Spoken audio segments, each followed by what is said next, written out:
Hey guys, welcome back to Electrical Car Repair Live. Thank you guys for watching and subscribing to the channel. Today will be super helpful video guys to any of you having a Dodge Challenger guys, and if you need to find the fuse for the engine computer for an engine management guys, stay with us, we'll explain that in this video today.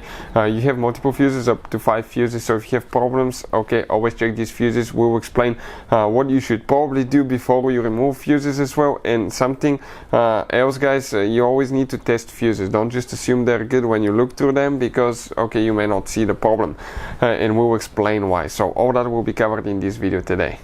Before we start, let me tell you a little bit about us guys. Every single car we get here at the garage will be making at least 200 to 300 free repair videos. On that Dodge Challenger specifically, we will be taking completely apart transmission engine wise, and we have multiple ones which are the V6 and the V8, so videos will be coming very soon. Why we do all that guys? Because our mission in the shop is to save you as much money as we can. All we need in return, please subscribe to the channel, like the video, that way we can keep making these free videos. And if you guys need to buy any parts, tools for a good price and quick shipping, check out the link in the description of the video below. That's where we get all our tool supplies from, and you can save a ton of money. Before we start guys, okay, what do we need to do? Open the hood. Why? Because the main fuse box for the engine management is under the hood, so we'll need to go ahead, pop the hood open. This car has been in a little bit of an accident here, so let's go ahead, grab it right here. It's the thing, we have the cover removed there, but if you look now here, okay, let's come this way. This is the main fuse box, the one that we need.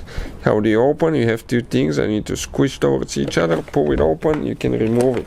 Now on the back side you see the fuse numbers here that we need, and the fuses guys that we need to check now actually for engine management now. We have first we have fuse number 31, okay, which will be the fourth fuse right here. Okay, give me a second. 1, 2, 3, 4. This fourth fuse guys, okay, will need to be checked. 25 fuse, that's for engine management. Then we have fuse number 34 guys. So if you go from this one, 3 more. 1, 2, 3. You need to check that fuse. That's for engine management, for engine control module 2 guys. Multiple engine components. Okay, check that one too, and make sure to stay until the end. We'll explain what to do if you remove them.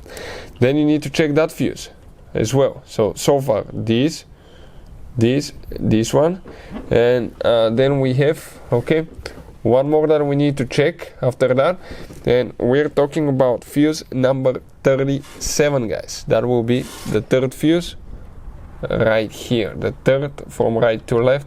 That fuse needs to be checked too. Every time guys you check fuses, it's recommended you disconnect the car battery. Okay, on those modern vehicles it really matters which battery terminal you disconnect, reconnect first. If you do it the wrong way, you can burn the engine computer, the electronics. We'll put a link to a video that will explain which battery terminal to disconnect first and why.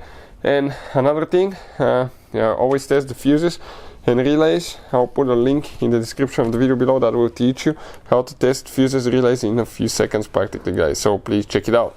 If you need to buy replacement fuses for a good price, links will be shared as well. Hopefully the video will be helpful. Thank you for watching and see you next time.